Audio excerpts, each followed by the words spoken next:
이럴 때 청약에 아주 지각 변동이 일어납니다. 안녕하세요. 청약의 신 IMF 정지영입니다. 오늘은 청약으로 풀어보는 2020 하반기 부동산 전망에 대해서 알려드리겠습니다. 청약으로 풀어보면 정말 쉽습니다. 지금 하반기에 변화하는 청약제도 정말 많거든요. 지금 변화한다고 얘기를 했고 실제적으로 언제 할지는 정해지지 않았지만 하반기에는 분명히 바뀝니다. 그 중에서도 전매 제한 우리 배웠죠? 그 다음에 투기 가열지구랑 조정 대상 지역 추가 지정 6월 17일 날 6.17 대책에서 나왔고요. 분양가 상한제 같은 경우는 7월 28일 이후 입주자 모집 공고에 해당되는 민간 택지 분양가 상한제가 실시되고요. 사전 청약도 이제 하게 되는데요. 그리고 이번에 7.10 대책에 요게 나왔어요. 신혼부부 특공과 생애 최초 특별 공급이 또 변화합니다. 그리고 대출 완화? 대출 규제를 하는데 완화가 된다고? 하반기 변화하는 청약제도 이렇게 많거든요. 이게 어떻게 변하고 나비 효과가 되는지 끝까지 시청해주세요. 오른쪽에 보면은 저번에 전매 제한에 대해서 제가 유튜브로 올려드렸습니다. 그래서 지금 수도권하고 지방광역시 같은 경우는 전매 제한이 소유권 이전 금지가 이제 실시가 됩니다. 아직 법이 개정되지 않아서 하반기 때 개정이 될 예정이거든요. 지금 보면은 수도권에서 과밀 억제권이요. 그 다음에 성장관리 지역은 거기에 모든 분양단지는 소유권 이전 전매가 되니까 여러분들께서 분양권을 사고 파는 게 안 된다는 거죠. 분양권을 사고 파는 게 안 된다고 하면은 청약에 당첨되거나 아니면 일반적인 아파트를 매입하는 방법으로 내 집 마련을 해야 됩니다. 그리고 지방광역시가 처음으로 이렇게 들어갔죠. 지방광역시 5개 이제 분양단지는 소유권 이전 전매 금지가 됐습니다. 이렇게 전매 금지가 되니까 최근에 엄청나게 분양을 많이 하고 있습니다. 그래서 이렇게 분양이 쏟아질 때 청약에 당첨의 기회가 많다는 거 꼭 기억하세요. 그리고 요거 되게 중요해요, 여러분. 6.19 대책 중에 투기가열지구랑 조정대상 지역 추가 지정된 거 아시나요? 원래 비규제 지역이었다가 조정대상 지역이 됐거나 조정대상 지역이었다가 투기가열지구 됐거나 이럴 때 청약에 아주 지각 변동이 일어납니다. 그 중에서 1순위 제한 조건 세대주만 되고요. 무주택 또는 1주택자만 청약이 가능합니다. 재당첨 제한이 있고요.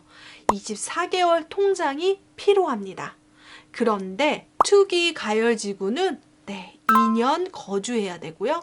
조정 대상 지역은 1년 거주를 해야 됩니다. 약간 다르죠? 그러면 여기서 퀴즈예요. 인천 광역시 서구에 만약에 분양단지가 나오면 인천에 몇 년 살아야 될까요? 2년 살아야 됩니다. 투기 가열지구니까요. 그러면 인천 광역시 미추홀구는요. 조정 대상 지역이니까 1년 살아야 되죠. 그러니까 청약이 당첨이 되려면 1순위 제한 조건, 그 다음에 거주 우선 조건, 가점제, 추첨제 이렇게 진행이 돼요. 여러분 이 방송만 봐도 청약 박사가 될 거예요. 그래서 갑자기 이렇게 변하는 지역은 꼭 챙겨야 돼요. 그리고 분양가 상한제, 그러니까 민간 택지 분양가 상한제 지역입니다. 이 지역 꼭 기억하세요. 집값 상승 선도 서울 13개구 전 지역, 그 다음에 집값 상승 선도 경기 3개시, 집값 상승 선도 지역이에요, 여러분. 별표예요, 별표. 야, 집값을 상승하는 선도 지역이라고 나라에서 알려준 거예요. 분양가를 상한한다. 분양가를 싸게 받는다.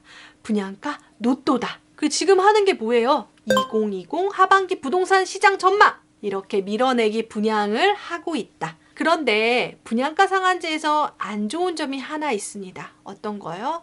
전매 제한도 마찬가지지만 거주 의무 기간. 그러니까 지금 같은 경우에는 공공택지에만 해당이 됩니다. 우리 북일에 기억하세요? 북일에 같은 경우에는 분양가에 따라서 4년, 5년, 최대 10년까지 전매 제한입니다. 아까 소유권 이전 전매 금지라고 했잖아요. 그거보다 더 길게 분양가 상한제가 실시되면 더 길게 그래서 거주라는 조건이 들어가기 때문에 내가 여기를 청약을 받아야 될까? 나 청약을 해서 들어가 살 수 없다면 입지에 대해서 생각을 하게 되고 이 이후에 해당되는 지역들에 대해서 청약 경쟁률이 갈리게 됩니다. 청약의 양극화가 벌어질 가능성이 높습니다. 지금 미래의 얘기를 해드리는 거예요, 여러분. 그렇게 되니까 여러분들이 만약에 가점이 낮다면 가점이 낮아질 수 있는 단지에 대해서 여러분들이 공략한다면 당첨될 수 있다는 거죠. 제일 중요한 거 사전 청약. 본 청약 1, 2년 전 일부 물량에 대해 사전 청약을 진행하는 거예요. 사실 청약이 하고 나서 2, 3년 뒤에 입주를 하잖아요. 이거는 청약을 실시하기 한 1년, 2년 전에 하게 되니까 최소 4년에서 5년 뒤에 입주를 하게 됩니다. 근데 중요한 건 당첨됐다는 사실이에요.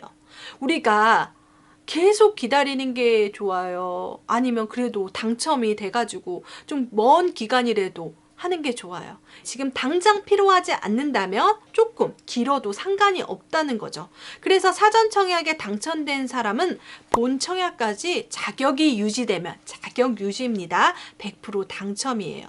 그런데 그러면 나 사전 청약 당첨되니까 이전부터 청약하지 못해? 아닙니다. 청약이 가능해요. 재당첨 제한이 걸리지 않기 때문에 사전 청약도 다른 청약도 가능합니다. 그러면 사전 청약을 왜 하냐 봤더니 조기 당첨자에 따라서 청약 시장 과열을 차단하고 주택 수요에 억제하는 효과가 있기 때문에 합니다. 그런데 우리 사전 청약 이번만 하는 거는 아니고요. 예전에도 했습니다. 지금 서울, 내곡, 세곡, 진건, 구리, 갈매, 부천, 옥길, 시흥, 은계 왠지 여기 어디서 많이 들어본 것 같죠? 네, 맞습니다. 최근에 입주한 단지들이죠. 배정 같은 경우에는 2,753명인데 신청이 별로 안 됐어요. 미달란되는 남양주 진건, 부천 옥길, 시흥 은계 같은 경우에는 100% 당첨이에요. 넣기만 하면 당첨인 거예요. 그런데 진건지구 같은 경우나 은계지구 같은 경우에는 입주를 언제 했을 것 같아요? 지금 진건지구 같은 경우에는 2017년, 2018년 이 정도에 했거든요. 되게 오래 기다리지 않았어요? 여러분들이 지금 사전 청약을 한다고 해도 최소 4년, 5년이래지만 최대 8년, 9년이 될 수 있다는 거. 왜냐하면 이게 지금 택지지구가 지정이 되고 나서 그 땅을 쪼개서 이제 필지를 만들잖아요. 아직 그게 된 거는 아니지만 내년 2021년도에 사전 청약 9,000호 하기로 되어 있었는데 이번에 바뀌었습니다. 3만 호. 그러니까 배정하고 신청을 보면은 왠지 될 것 같지 않아요? 3만 원을 하면 여러분들도 기회가 왔을 것 같아요. 여러분 그 청약의 신 계속 시청해 주시면 제가 발빠르게 사전 청약 알려드리겠습니다. 그리고 사전 청약도 전략이 필요해요. 지금 그러면 어떻게 공급이 되고 있는지 보겠습니다. 최근에 나온 자료인데요. 우리가 공급 문재인 정부 때는 30만 호인데요. 22년까지 7만 호, 6.7만 호 이렇게 차근차근 진행이 됩니다. 그 중에서도 사전 청약 9,000호는 3만 호로 증가된다.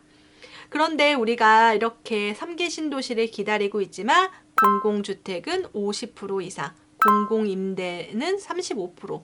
공공임대도 좀 새 아파트에 쾌적하게 살 수 있는 또 하나의 방법이거든요. 그래서 요거 계속 업데이트되고 그런 소식이 올 때 알려드리겠습니다. 710 대책에 요게 변했어요. 어떻게 변했냐면 특별 공급이 변했습니다. 공공 분양 같은 경우에는 지금 80%가 특별 공급이고 민간 분양이 43%였는데 여기 보면은 생애 최초 특별 공급 같은 경우에는 20%에서 25%로 확대됐어요.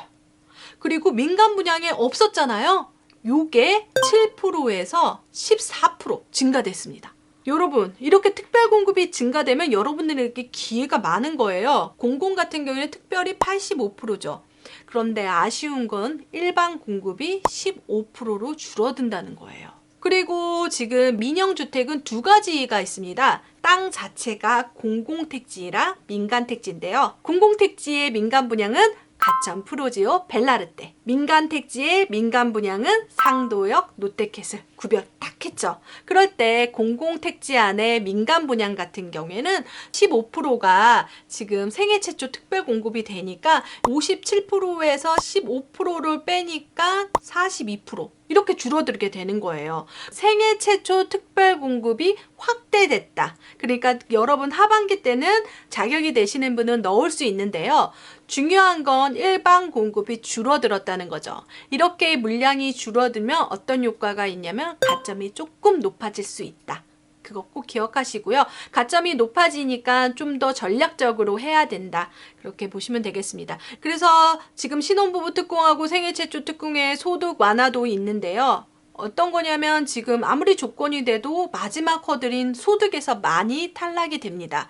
신혼부부 특공 같은 경우에는 우선 공급 75% 같은 경우에는 소득 기준 100%. 우리 소득 기준은요. 전년도 도시근로자 평균 소득을 하는 겁니다. 인별로 이렇게 나눠져 있으니까 여러분들이 보면 되는데요. 지금 3인 가족을 보면은 555만 4,984원입니다. 가구 원수에 따라서 이렇게 정해진데 이게 100%입니다. 그런데 신혼부부 같은 경우에는 우선 공급은 100% 소득이고요. 그 다음에 일반 공급 같은 게 120%로 되어 있습니다. 여기서 맞벌이 같은 경우에는 130%까지 올라져 있는데요. 생애 최초로 집을 한 번도 안 샀던 신혼부부는 140%까지 늘려줬습니다. 생애 최초 같은 경우에는 공공분양은 100%였는데요. 민간 분양은 130%로 소득이 완화됐습니다.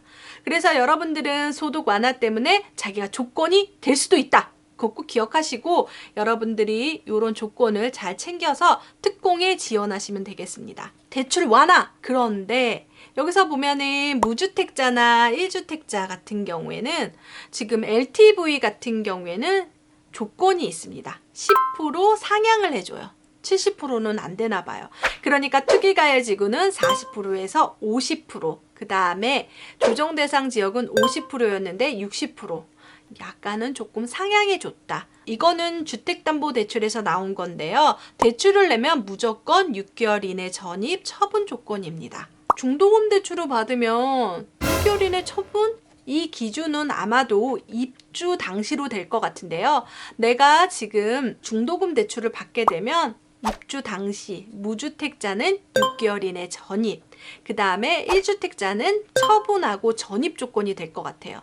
그러면 이게 뭐가 문제냐면 6개월 이내 전입하면 전월세를 내기가 힘들어집니다. 요게 조금 여러분들이 걸릴 수가 있습니다. 그래서 계획을 세우고 내가 거주해야 되고 전입해야 되고 이런 것도 생각하면서 청약을 넣으셔야 되겠습니다.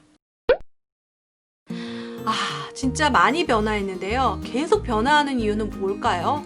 네, 무주택자에게 청약의 기회를 많이 주고 있습니다. 여러분 무주택자라면 지금 1주택자라면 너무 두려워하지 마시고요.